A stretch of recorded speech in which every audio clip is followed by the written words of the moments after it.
honor to be here. Thank you everyone today who made us so welcome. And I have to say, as a graduate of another one of these kinds of schools, that says a lot about Christendom College that you finally attained to having your keynote address given by a Magdalen College student. So that was a joke. Okay, about 20 years ago that would have gotten a huge laugh, but I think that's a progress that we've gotten past that. Anyway, I'm here, kind of delighted to be here, actually pretty nervous. I speak to USC, University of Southern California, quite a lot, a couple times a year, and it's kind of like a minnow in the shark pool. But I'm less nervous there than I am here, and I think it's because I'm one of you. I went to a 4-year Catholic, great books school where we wore skirts and the guys wore sport coats, and it's, what is it? It says in the scripture, a prophet is not without acceptance except in their native place. So I fully expect vegetables to come up here being thrown, at some point in the evening. But no, it's really an honor to be here. And I guess what we're going to do, I've changed the name of my talk 14 times in the last 2 days because I wasn't sure exactly what to say, and I'm sure we're not going to get to the end of everything that I would love to say. There's many things, so we will have questions at the end for anything you want to talk about. But I want to start with, I spoke to the Fellowship of Catholic Scholars a few years ago, and my topic was Towards a Catholic Cinema. And I'm not a scholar, so I was very nervous about that talk, and I had really done my homework before going. And I remember at the end of my presentation, one of the scholars raised his hand and said, "I quibble with the whole notion that cinema could ever be considered an art form. Because after all, it's populist, isn't it?" To which I said, with all due respect, Professor, some things are popular because they're great, like soap or the wheel.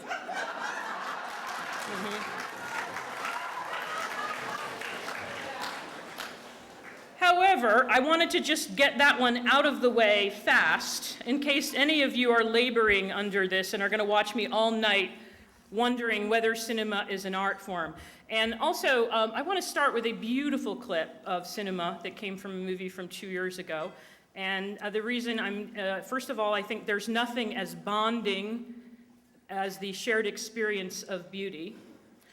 Second of all, I think that anybody who thinks this stuff is easy should just try this. Just try. This is one of the opening sequences from the movie by Pixar called Up. And yeah, there you go. I'm home. So I just wanted to watch this together and watch this story, little story, beginning, middle, end, the story of a marriage. Okay, please.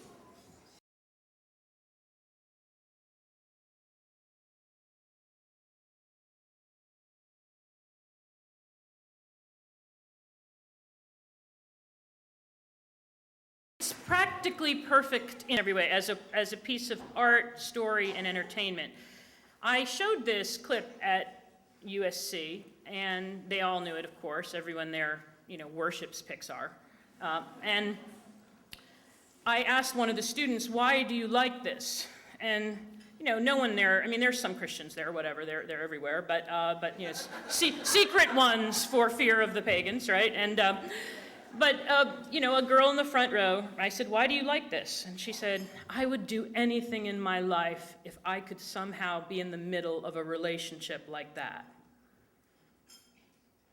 Now, this movie was not made by Catholics. It was not made by Christians for Christians. I don't know anything made by Catholics or Christians today in cinema that comes close to what this achieves, which is kind of what I'm talking about here tonight and the problem, and why I'm hoping my agenda here tonight is to coax some of you into beginning to pray that maybe with the education you've been given, God might be calling you into the culture to be a storyteller to your generation, and through the miracle of cinema, to generations many yet to come. People will be watching this if we're still here on this planet in 200 years. So I would hope that some of you would do this. But let's talk about why. I mean, the alternate topic, title of my talk tonight is, why do pagans make the best Christian films? And the corollary, why do Christians make the worst films? I mean, I'm somebody who gets a look at anything that pretty much has a spiritual angle to it. And I saw 2 Christian films in the last 2 weeks, one coming from a group of Catholics, the other one coming from some evangelicals. And, you know, the operative word is embarrassing. But I was challenged by a Catholic critic to, you know, why can't you support the work of other Catholics? We shouldn't get down on each other. And, you know, here it comes. There's the dilemma, something for us to think about. I told her, go to my blog and read how I ripped the Julia Roberts soft focus orgy, eat, pray, love.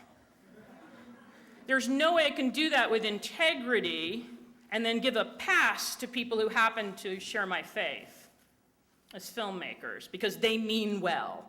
You know, how do I know? Maybe Julia Roberts' team meant well too. But anyway, okay, so let's see where we're headed tonight. Where do I point this? Here. Yeah, see, I have a degree in cinema, but I can't run a remote. Yeah. Can you tell me what I should press, please? Oh, it has to be on. It's one of those weird ones. Okay.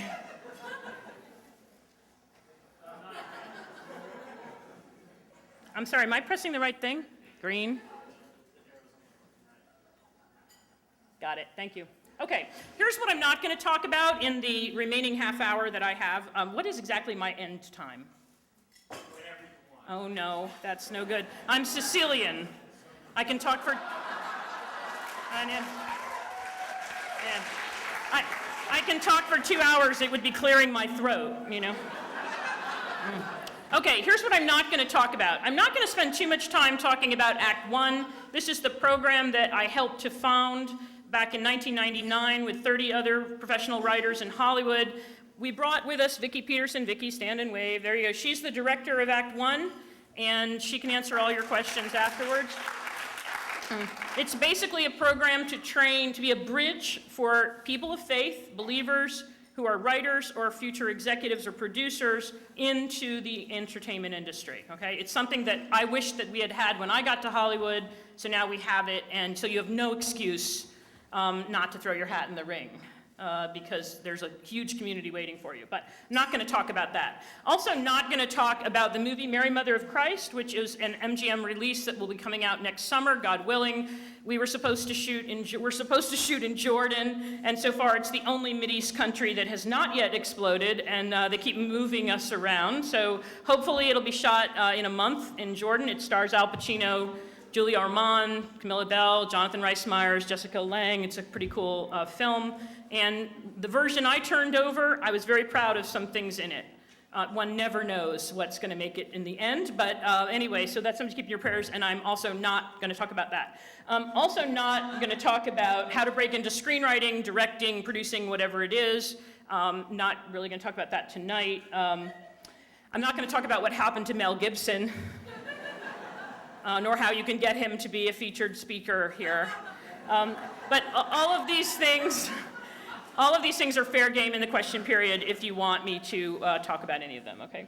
All right, here we go. This is where we're headed in the time we have remaining, and we're off and running. The first thing I want to say is, what do I know? So I want to do a little word of introduction, besides the fact that I went to a Great Books Catholic College, a couple other words about myself for you. Now, you heard my whole bio, or most of it anyway, but still, I have an agenda. Number two, I want to talk about 21st century Christianity and Plato's cave. And I'm so thrilled to be able to do that in an audience that knows what Plato's cave is. Yeah.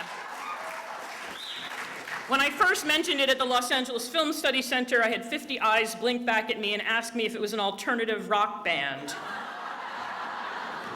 And I said, you know, it really should be. But anyway, the next question is, where are Christians in the arts today? Why do we Christians make bad art? Why do we make bad movies? And how do we earn a voice in the culture? And actually, I'm not sure my slides even go through with all that outline, but it's a really great outline for a talk that someone might give someday. So we'll see how we go. Okay. Why you might trust me about movies. Excuse me, why you might trust me about movies. And that is because I was raised in Newport, Rhode Island in a very devout Catholic family. We said the rosary every night as a family. You know, when I went to Magdalen, they gave us an introduction to theology test, and I was just whipping through it like this is so easy till I got to the question, how many holy days of obligation are there? And I started to count, and I wrote 24. And when they said 5, my response as a 17-year-old was, yeah, right. I was like, come on, St. Peter's chair, please. And I realized that my mother had been perpetuating a grand hoax on all of us. That's how Catholic we were. Had lots and lots of catechesis. You also might want to trust me about movies because I had a classical liberal arts studies education at Magdalen before it got really weird and something I don't put on my resume.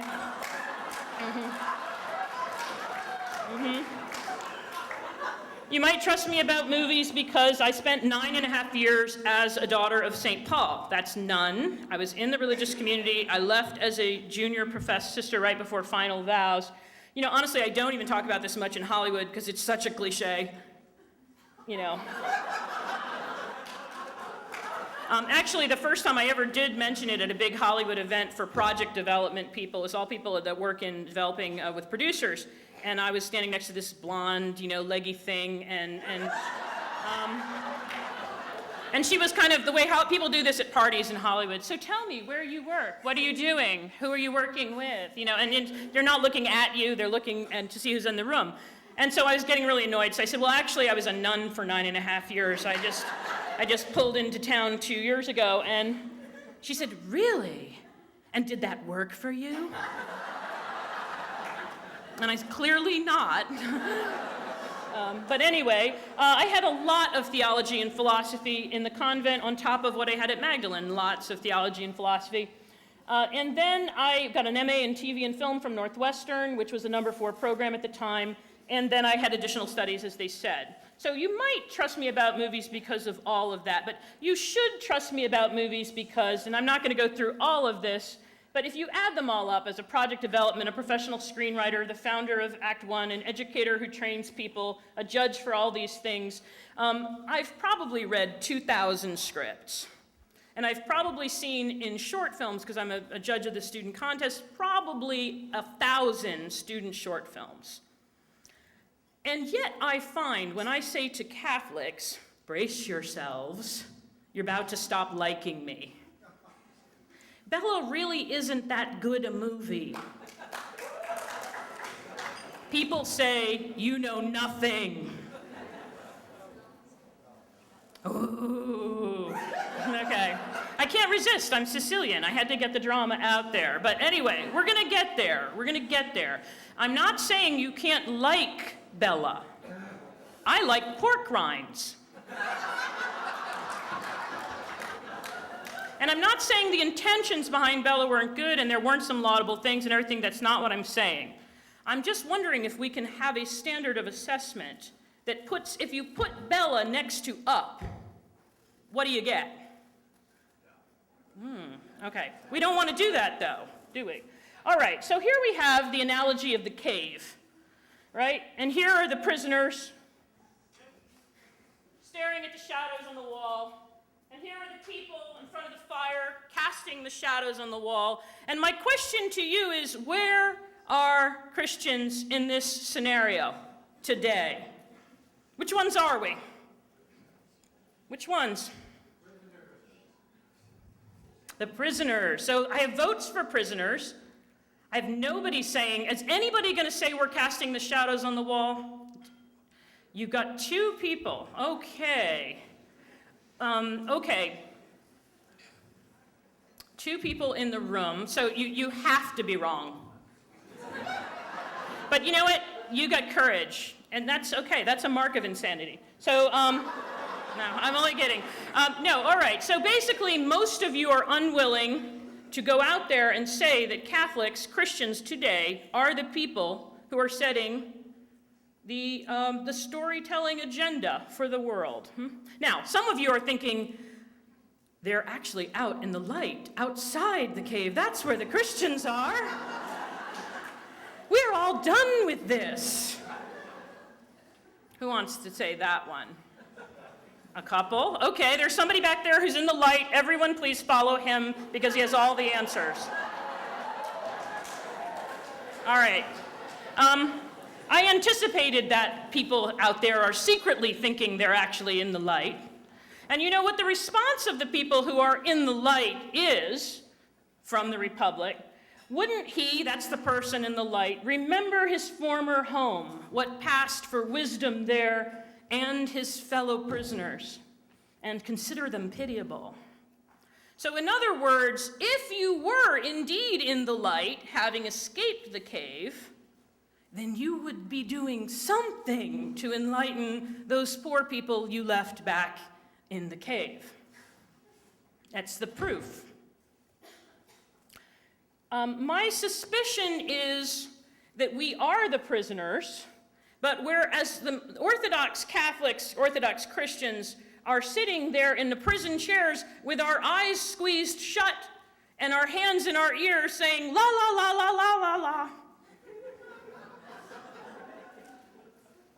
It's like Jonah sitting on the hill over Nineveh under his gourd, waiting for God to do away with all the bad people. I think that this is an interesting question, but I think the main point of me showing it to you is the question is, should we be casting the shadows on the wall? So note to disciples in case you're in doubt about that. This is my PDA from Jesus. The mandate. Go into the whole world and tell all men the good news, and I will be with you always. You know, when I came here this morning, I only had the first part, but I had so many students tell me they would be afraid to go to Hollywood that I added the second part. But that's the mandate, to go into the whole world, not to go into the choir loft, not to go into the subculture, not to go where it's safe. But as St. Teresa of Avila said, it all comes down to this: bring God where he's not. And where is he more not than in the world of art and media? You know, Los Angeles is the city of the angels. Don't you love that? The city of the angels. And the angels were told, oh, this is our city. Cool. So they made it the center of global communication media because that's what angels do. They message. Now, unfortunately, the church at some point decided that it didn't want cultural influence for whatever reason. And so we abandoned it to the other angels, who were only too happy to take the town. But the truth is that it's still the city of the angels. Hollywood is not Sodom and Gomorrah. I can tell you as somebody who lives there, it's Nineveh. It just needs somebody to come through barefoot and wearing sackcloth and say, repent, the day of the Lord is at hand. It's going to take a little courage, but okay. Now, see, once the church was the patron of the arts, and I don't need to beat this one with a stick. I hope you guys are with me on this. This is Oviedo, my favorite church facade, and, you know, beautiful things. So the question I would ask you is, when the church was the patron of the arts, was that a good thing or a bad thing? You think? You only get one guess. Actually, when I first used this expression, patron of the arts, with my students in the Los Angeles Film Study Center, who are Christian, mostly not Catholic, they're evangelicals, one of the girls in the front row can raise her hand. She goes, "Who is this patron of the arts person?" And I said, teachable moment. "Who do you think the patron of the arts is?" And they thought about it for a second, and then some hands went up. "The Bravo Channel? Sundance?" How pathetic is that? Okay, this is what we used to do. This is what we do today. I have to point out the... Yeah. Los Angeles Cathedral here, But, we got Marty Hagen's Gather Us In, which is my personal choice for purgatory music. We got Thomas Kinkade, who last year there was a study that 98% of Christians' homes have a Thomas Kinkade image in them. There's Precious Moments there, and there's Jesus with the Teens, and then this, whatever. Anyway, okay. So the question is, we were the patron of the arts once, what are we today? Here's Blessed John Paul. This generation of the church will have to atone for its failure to use the media of social communication to spread the gospel of life. Think about that. Capernaum is going to have to find a reason for kind of not getting Jesus. That's not going to be the question they ask us as a generation when we look at God. John Paul II said we're going to have to atone.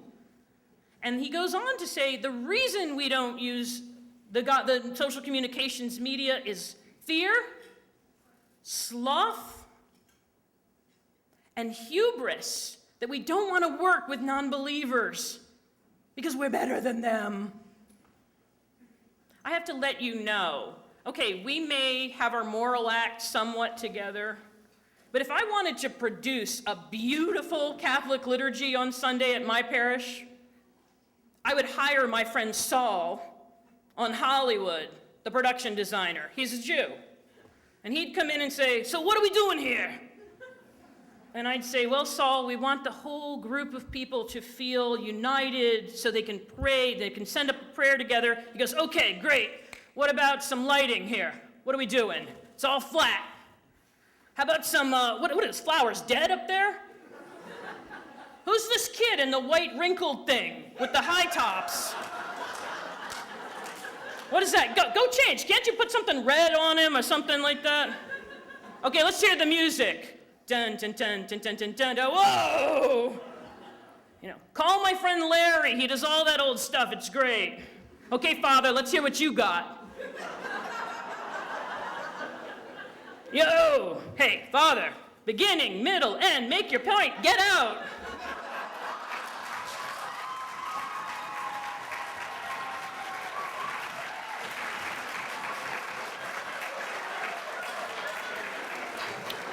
What we're talking about is, as an artist, Saul is in relationship with the beautiful. He doesn't know that the beautiful's other name is Christ, the second person of the Holy Trinity. But he's, as John Paul II said, anyone who is in the pursuit of beautiful, wholeness, harmony, and radiance is, in fact, in relationship with Christ. And so he's able to produce a more beautiful liturgy than we will, and I'll show you why we fail, because we've sacrificed the beautiful to other things. Okay, so my point is just to beat it with a stick. The art made by Christians today is not only not beautiful, but tends to be among the ugliest art that mankind is producing. Considering the music that is, and this is from Pope Benedict in Spirit of the Liturgy, considering the music that is in use in most Catholic churches today, we have to conclude that the people of God are afflicted with the cult of the banal. That's the Pope, and I think that's stronger even than anything I've said here. Okay. Now, as Christians, I'm going to say a word about the beautiful here, because I don't think, if I said to you, is Bella a beautiful movie, everybody that's Catholic would say yes, because they would be afraid to be stoned. But let's talk a little bit about what we mean by beauty. As Christians, we want to think of beauty as this. And it is beautiful. But I read the church saying, well, what about this? This is a frame from the movie Apocalypse Now. As a work of composition, what do we think about this? What do we think about this? Is this beautiful? Is this ugly? What do we think about this? This is from Seventh Seal, Mar Bergman. As a work of composition, does it suggest incompleteness? Does it suggest something missing, something extra? Does it work? Does it emote? So the thing is, the word beauty for us comes from the Greek word, excuse me for saying this at Christendom, I know you guys all know this and can do it much better than I can, but this was for USC students, so, bear with me, right? No, actually, I didn't do this talk at USC. They would have no idea what I'm talking about. So, okay. The question is, it comes from the Greek word kalen, which means to call. So the question for you is, what is this person here feeling right now? If you could put yourself in that person's place right now, what are they feeling? Somebody. Awe. Why are they feeling awe?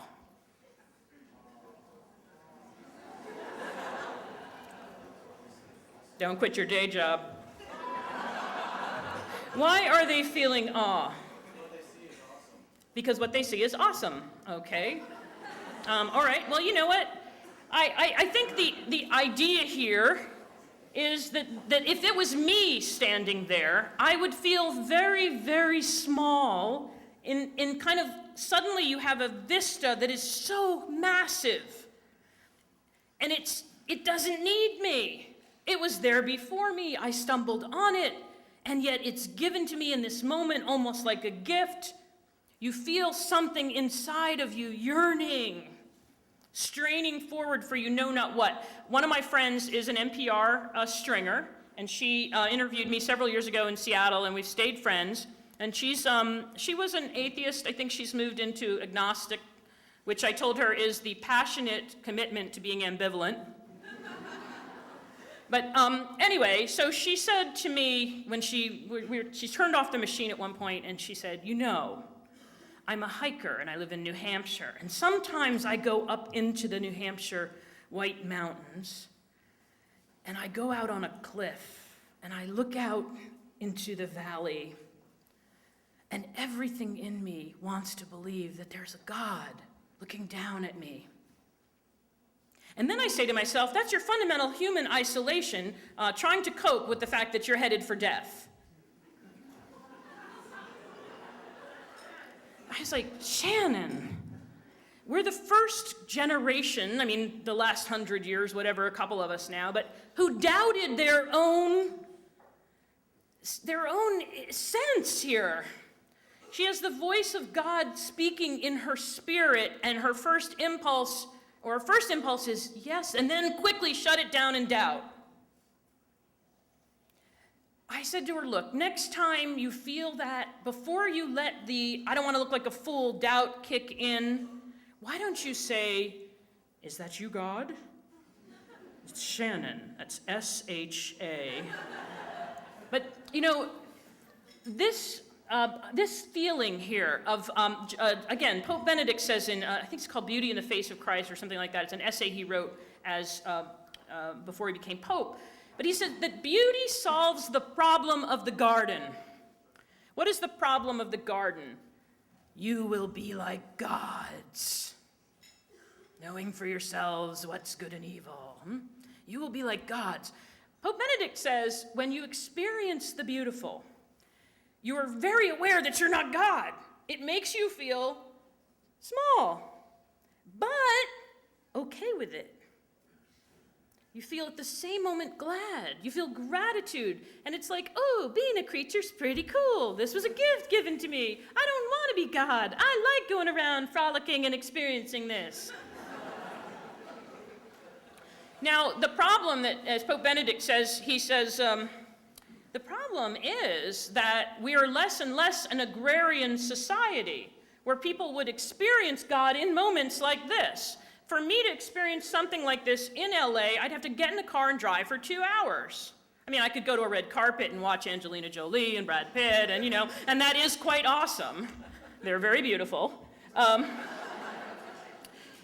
the point is that, and the Pope makes this point, as people become less and less connected to the unmediated creator, his stuff done in his own hand, they're going to need art to give them the sense of the beautiful, because they're not going to be able to get it any other way.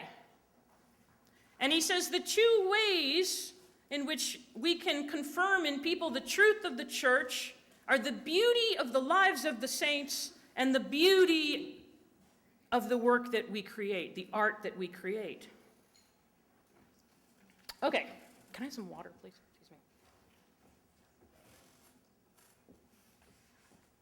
All right, now here's, oh rats, too bad. This is a picture based on the short story, A Good Man is Hard to Find. Yeah, Flannery O'Connor is the patroness of Act 1. And to tell you the truth, we've had 52 converts through Act 1, and I'm pretty sure it's a combination of that we expose our separated brethren to John Paul II's theology of the body as it relates to art and Flannery O'Connor. And it's the combination is pretty irresistible. So, but anyway, the Pope says the church needs the prophetic voice of the art. And so you have a story, The Good Man is Hard to Find, which my students always experience as a slap in the face. And that's kind of just a prep for Displaced Person. Or The River, right? And I have this line here, you can't read it. Too bad there wasn't somebody there to shoot her every day of her life. We want our art as believers that we put in the world to shoot people every day of their life. And the question is, what does that take? How do you create art that would shoot people every day of their life? Now, the traditional philosophical definition of beauty, as you know, is wholeness, harmony, and radiance. Pretty much all the smart guys agreed with this, and that equals beauty. Wholeness, harmony, and radiance. I just want to say a couple words about these as it relates to the movies. But that means if wholeness and harmony and radiance are what beauty is, that eliminates cute, pretty, facile, puerile, and banal. So if it's easy, it's not beautiful. But if when you encounter it, something in your spirit yearns, strains forward, you feel deeply touched on your most human level, you've encountered the beautiful. Wholeness, harmony, and radiance. Okay. Now, why don't we have more of this? This is my theory. Okay. My first reason why we don't have more beauty in the church is what I call egalitarianism, and I'm not sure if I can come up with a better word for children's choir. Here. Okay. We've all suffered through these. Right? Aren't they cute?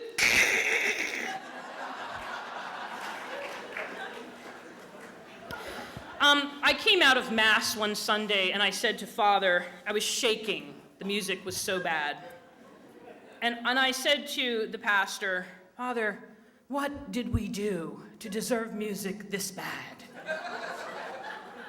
And he said, you don't like it? You can go to the 5 o'clock, they have a different thing. And I said, it's not the style. It's bad music badly done. So, in other words, you could have good music, well done, great music, well done. Huh? Good music, well done. You could have good music badly done. You could have bad music, well done. or bad music badly done. And that's kind of where most Catholic parishes in the country live. So the question is, why? Why? When I went, and after suffering through this, let me say two things. So then Father said to me, Barbara, you know, if a mother's 4-year-old child brings her a little drawing, she takes it and says, oh, that's so beautiful, honey. She doesn't say, this is crap. So I said, Father, let me put you another case. Supposing I, a 44-year-old woman, brought my mother a drawing that looked like a 4-year-old had drawn it. What would my mother say?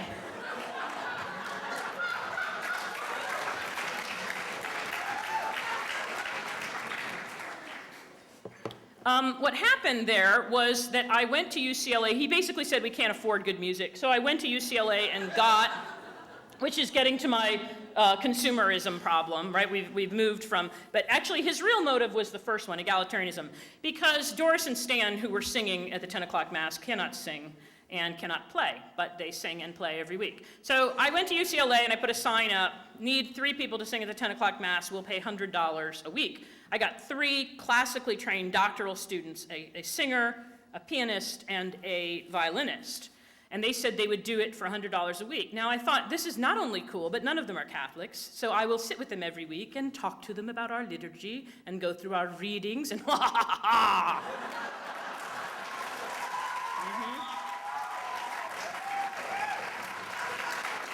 And then there was a woman in the church, an old woman, who used to sit at the pew across from me, and she would sit at the Mass wincing and cringing. And she dressed well, so I went up to her and I said, you look like you have money. I have a proposal. So she gave $5,000 that we could pay these 3 kids to come to Mass. It's not over yet. So I went to Father and said, Father, oh, happy day. I have $5,000 and 3 doctoral candidate pagans just dying to become Catholics to sing at our Mass.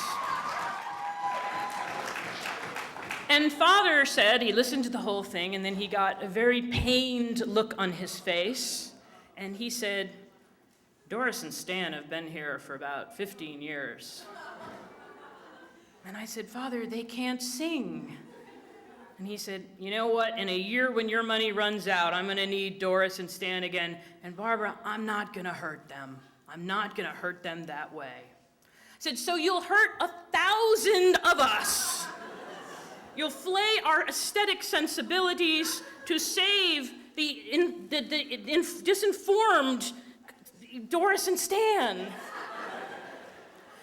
And I think that we've really lost something in the church here because, you know, I've been to Rome many, many times.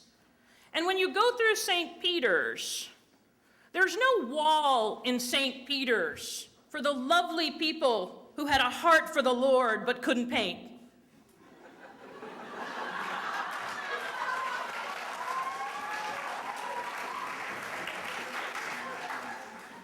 The church used to be able to say, it's not good enough. For what John Paul II calls this, the liturgy is the corporate act of beauty that we make together and present to God. It's not good enough. We can do better. All right, so egalitarianism is the confused idea that the stuff we do with art in the church should be something that everybody can do. And that as long as we're trying together, it's good.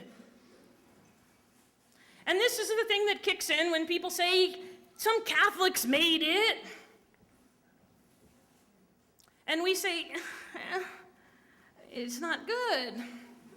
My sister's an opera singer. She once did a study of the 3 biggest, most prominent Catholic catechisms. She did this for her graduate thesis in her master's degree. The 3 most prominent hymnals in use in the Catholic Church in America today. And she found that less than 25% of the composers had any musical training. I'm glad you groaned. That's awful. I mean, we're singing music that Barney would reject.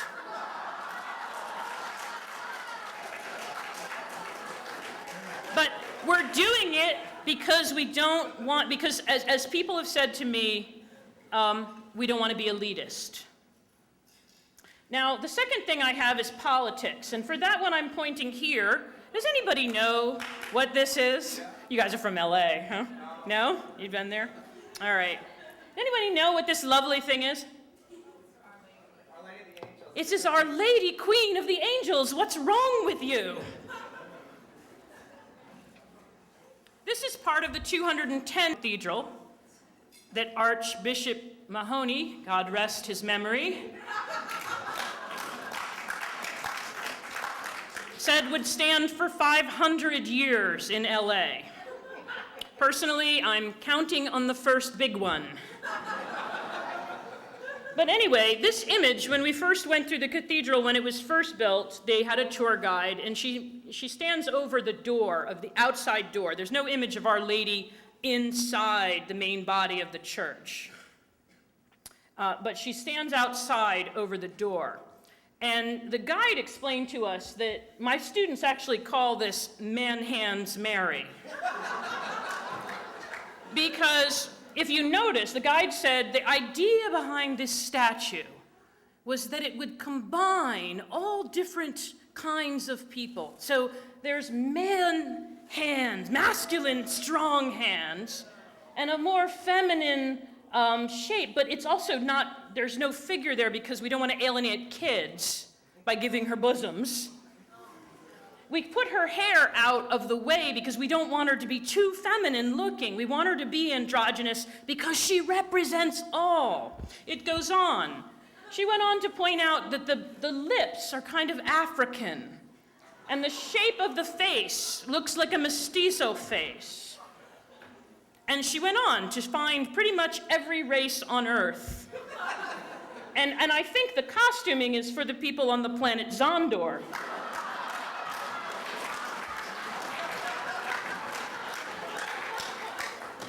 But anyway, I raised my hand wearily when she finally took a breath, and I said, you know, it's kind of ugly. To which she said, oh, the church is not about that anymore.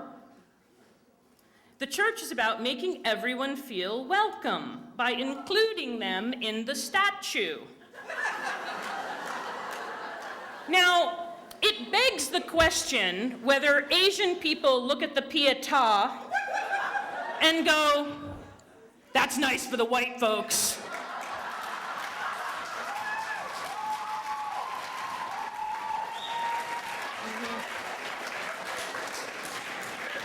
But the real truth of it is, God did not ever make a human being with man's hands and a woman's head and an African lips and a mestizo thing.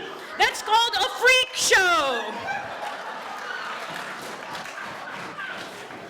But they weren't going for wholeness, harmony, and radiance here. They were going for agenda. So they sacrificed the beauty because of the political point. Now, I don't mean politics in a left-right sense, because I see this on the right just as badly. I recently had to critique, there's a whole movement now that people on the right should make movies, and it's going on in Hollywood, and it's happening. There's a lot of us that are meeting, and there's money coming in. And so what you're seeing on the right is the impulse to make propaganda for the right. So there was a movie called American Carol, made by some dear friends of mine, and I told them this. But frankly, it was a rip of Michael Moore. A rip, without the slightest bit of sense that this is a human being who is still, sadly for all of us, but true, loved by God. It's really inconvenient. We don't get to do what they do. Propaganda is a distortion of the truth to get people to manipulate people. We don't get to do that. All we get to do is make beautiful things and hope that people's hearts will respond. So we have this case now of people on the right saying, we're going to do something that's going to show them. I get this in pro-life movies. There's always Christians trying to write pro-life movies. For the most part, pro-life movies don't work. The best pro-life movie I've ever seen was Juno, made by some pro-choice people. Thank you. That one should really get a big round of applause. Juno is a beautiful film and unintentionally pro-life. In fact, Diablo Cody, the pro-choice woman, was horrified when she found out people were saying pro-lifers were liking it. And she said, I didn't mean to make a pro-life movie, I just told the truth.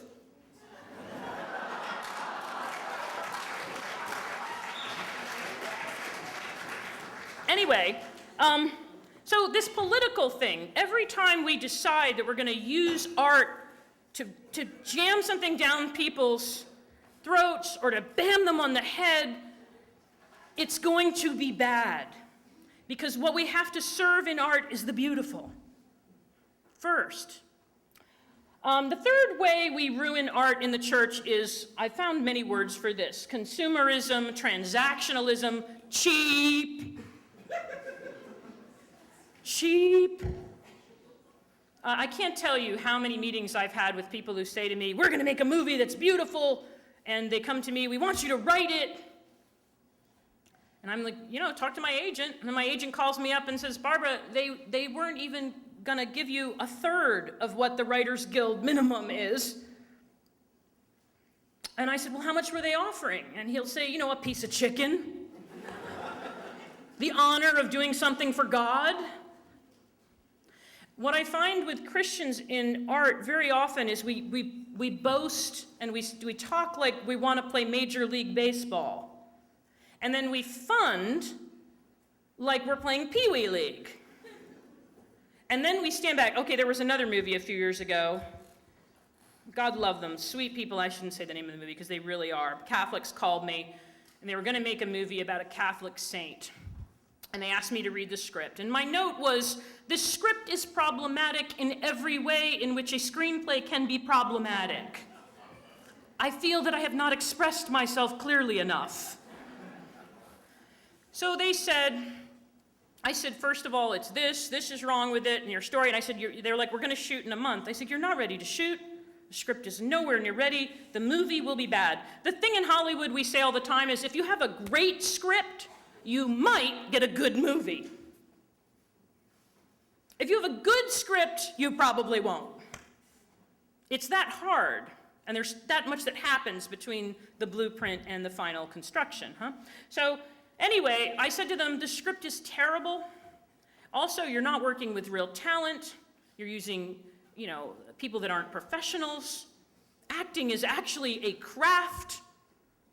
You should hire people who know how to do it. So is cinematography, incidentally. Anyway, there was a pause on the phone and a chuckle, in which he said to me, Barbara, you don't understand. All of us are praying to St. Therese for this movie. We're saying a novena. She's incredibly powerful, and it's gonna be amazing. To which I responded, St. Therese is talking to you now.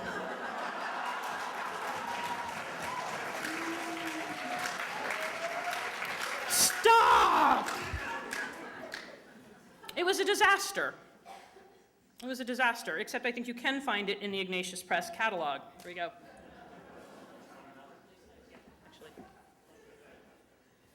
Because in the end, what we want is stories of saints.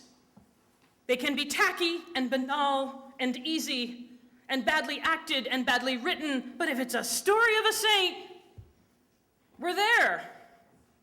I was pitching a movie called The Severe Mercy at Sony Pictures. They're the people who did, I didn't want to go there, but they were the ones that distributed Fireproof and what was that other movie? Facing the Giants, and they made, tens of millions of dollars.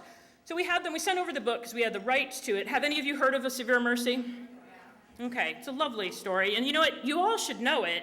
I read it in college, and it was the book that made me say I want to go to Hollywood because I want to see this turned into a movie. It's a beautiful, beautiful, the love story of Sheldon Vonnegut, who becomes a Catholic. Anyway, all right, so this is a lovely book. It's a lovely novel. And I remember the executive at Sony listening to it, and he said, well, you know, we had people cover the book, and you're right, it's a beautiful story, and this guy's Jewish. And he said, you know, Barbara, you and I know this audience. They don't need stuff like this. We don't need to give them stuff like this. We can get them for a lot cheaper. Isn't that lovely? Aren't you proud of that? All they need to do to win you is say a Catholic saint, and you will cover all of its artistic errors and buy out theaters because it's an opportunity for evangelization to show Hollywood. And you know what we end up showing Hollywood? That the Holy Spirit, in fact, has very bad taste. Okay. So that's so the third one here, this cheapness thing, that's my banner in my church thing, right? We've suffered through the banner phase, which I think can largely be accounted to we need something on the wall that doesn't cost that much. There's a church in Orange County, the Mission San Juan Capistrano. A couple years ago, Father Art, don't you love that? The new pastor decided he was going to do something for the mission that would be a gift to the future. And they commissioned a family in Madrid of artists to make, it's like a 4-story gold edifice behind the main altar.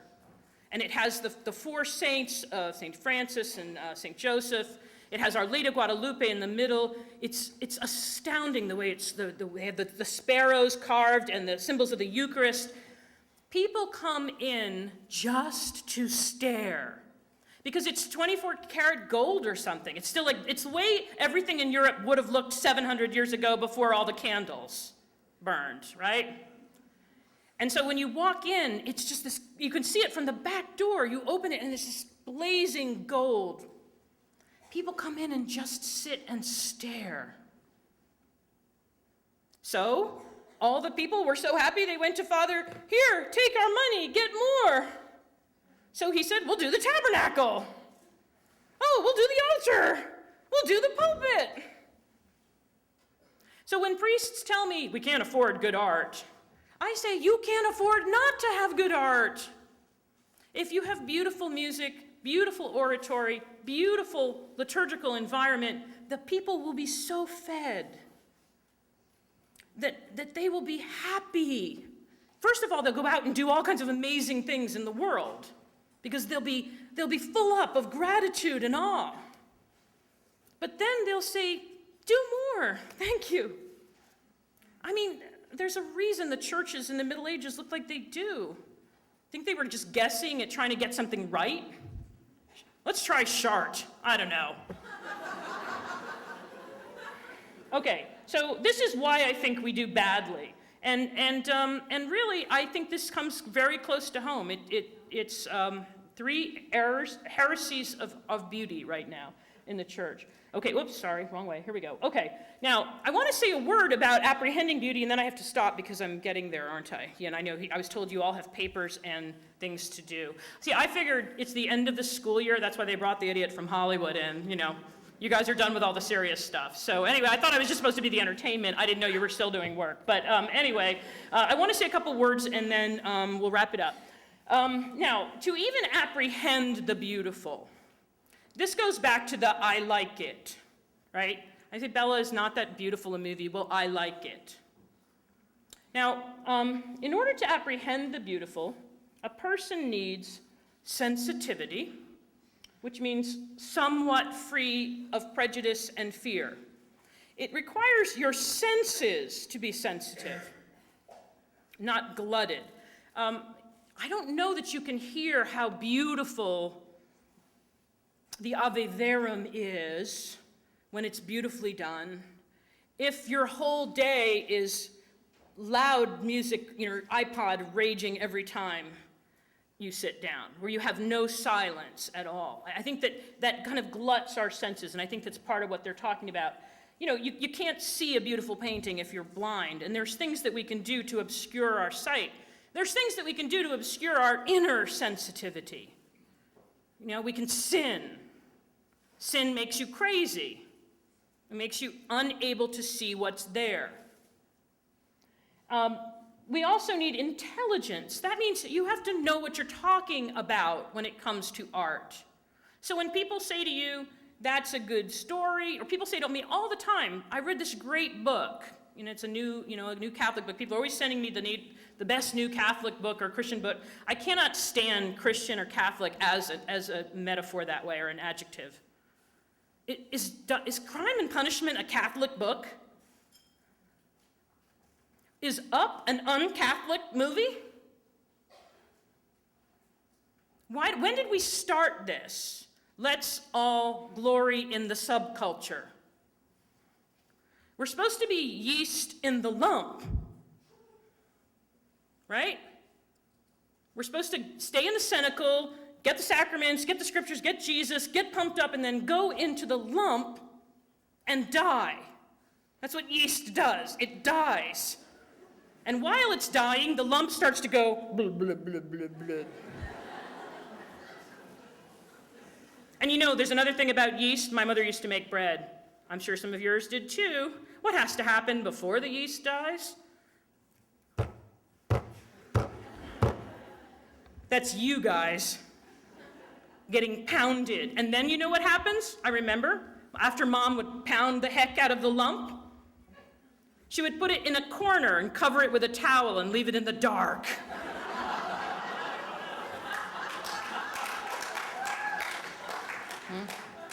It's like the yeast doesn't just die, it suffers.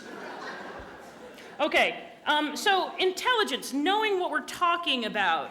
If we're talking about different art forms, knowing what their excellence is, knowing how, the elements of the parts of them, being able to say intelligently, and I'll talk about movies in one more second here, but I think most of the time we just don't know what we're talking about when we engage the world. And one of the things we hear in Hollywood all the time from people of faith is, we don't go to the movies, we don't watch television, it's all garbage. And we sound like idiots. Excuse me, you saw Up? Oh, well, except that. Everything but not Pixar. Pixar's not garbage, but everything else is. Really? Have you seen What Not to Wear? Come on, Iron Chef America. The truth is there's beautiful work. A movie like The Lives of Others won 2006 the best foreign film. You know it all so well that I don't even want to insult you. The greatest cinematic takedown of atheistic communism ever done. So good that Hollywood gives it the Oscar, even though it completely spits in their face. But they're artists first, more than they're leftists. And they have to worship at the beauty there. But that year, I was like, what are we doing? What are we raving about? The Lives of Others, we should be like, that's the one we should be buying out theaters for, except that I don't believe in that. But if I did, I would say that one. I think if a movie's good, it should sell itself. I don't think it needs cute little, we're gonna fool Hollywood campaigns. If you could fool Hollywood by buying out theaters, don't you think Hollywood would do it? All right, the last one, to apprehend beauty is you need imagination. I love this one. This is from Etienne Gilson. I said Gilson earlier, and one of the professors corrected me. So, what he means is it takes imagination for you to experience when you encounter something beautiful. Then your history combines with it. And together, your imagination combining with this living, breathing radiance, which is Christ in the beautiful, speaks something personal to you. This is why two people can look at the same painting or stand by the seashore. And two people can look at the same sunset and say, one of them will go, I have to ask her to marry me. And the other one will go, I need to go to confession. The same sunset, combining with two different people, brings a new message. So these are the things you need to even see the beautiful. And I think that the one that stops us a lot is this prejudice and fear thing. And I'm talking about on the right, my people, us. We have a thing that if it's new, it must be bad. If it came from Hollywood, it must be bad. If pagans made it, it must be bad. If it was made by Catholics, it must be good. You know? This has nothing to do with the beautiful.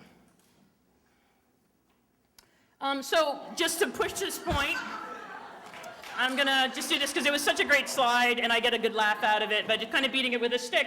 But you can adamantly insist to me that this is the greatest dancing ever seen on the earth. And this would be a combination of ignorance, sensitivity, and imagination, I imagine, huh? But I feel all the time that people are doing this to me with movies and books. This is the greatest book ever. And I'm imagining this slide. Because the truth is, if you adamantly think this is the greatest dancing that has ever been done, you would be wrong. You would be wrong. And this is before Dancing with the Stars. Okay. You know what, we're not going to get here. I think I'm going to wrap it up there. I was going to go into, yeah, I know, you guys are great, but yeah, sorry I'm here all week. Not really. Yeah, you know, I was going to say, let me just say this, we'll end with this, why we love the movies and why I'm not going to be able to redeem them all tonight. Have me back next year and I'll redeem the movies for you, right? But, you know, why do we love the movies so much? And why, when I hear people say it's all garbage, does that make me want to hurl? The movies are the coalescing, the coalesced, the combination. I'm a screenwriter, how bad is that, right? A movie is a combination of the four classical art forms. So, you know, think about, in times past, I was reading an article about Emily Dickinson not long ago where there was a woman who was a singer in the 19th century. She was called the Swedish Lark. And she came from Europe, and she toured the United States in like 1850. And people in Emily Dickinson's town, she came to Boston, and they got in the car from Amherst, and they drove all night to go and hear her sing. And then they drove back. So it was a 2-day thing where the whole family went, because they didn't have recorded music. But they knew, we can't miss this.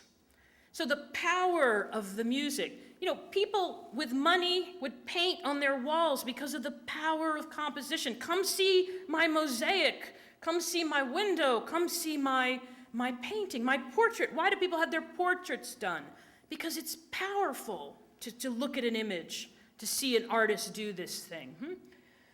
Story, literature, this goes back to the earliest times. We all want to hear a story. Always, we're tuned into it. And so the movies have that.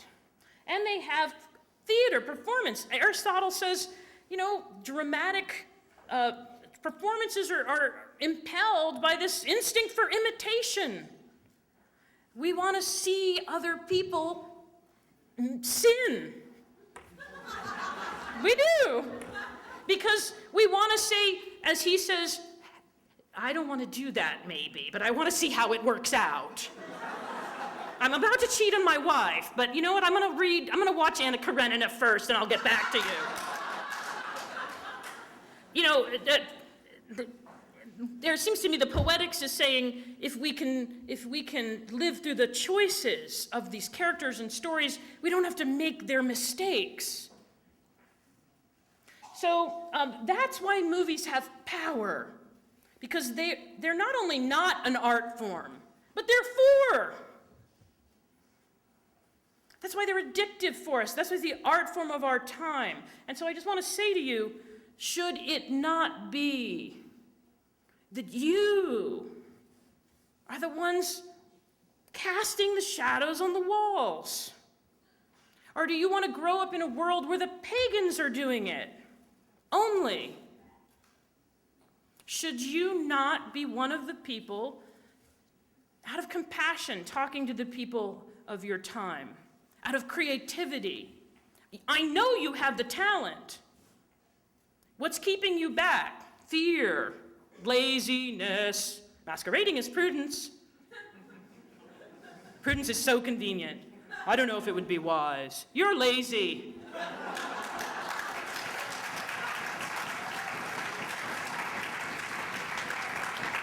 So we created Act 1 to be a bridge, so you wouldn't be alone. It's a beautiful thing. And I would say, if you're not the one that should become a teacher to your generation, pray that some of your friends are. Offer your backs to them. Give them some of your money to make their short film. You know, either praise or create. And that's what I would ask you to make your thing. You know what? The worst they can do is martyr us. And then we can say, is that all you got? But most of us are going to die in small rooms filled with other Catholics who stick a knife between our shoulder blades because they don't like the particular nuance of theology that we just made. I would so rather be martyred by a pagan. So that's what I would ask you tonight. Please pray for our work in Hollywood, pray for artists, and pray for the church that we get this together, because it was a very bad idea that the church not be with the arts in the 20th century. And I'll give you a little preview. Euthanasia is coming. I know because I watch television. You know that the movie by You Don't Know Jack? How many of you saw You Don't Know Jack? Oh, look around. Okay, everybody look around. You Don't Know Jack. Anybody? One person. You Don't Know Jack was nominated for 11 Emmys. It won 2. Best Actor, Best Screenplay. It won the Golden Globe. It won the Critics' Choice Award. It won SAG. It was a movie saying Jack Kevorkian is actually a persnickety, crotchety old hero. So get this, guys. The other side is winning Emmys for their euthanasia movies, and we don't even know. Not only don't we have any in the works, we're not even aware that House has had 4 euthanasia episodes, as had Private Practice and ER long ago, and Law and Order. And you better believe that since Terry Schiavo, every primetime show is banging this drum. And what is our response? This generation will have to atone for its failure to use the social communication media to promote the gospel of life. So I throw that out to you. Write me a movie about why grandma shouldn't be done away with. God bless you. Thank you very much.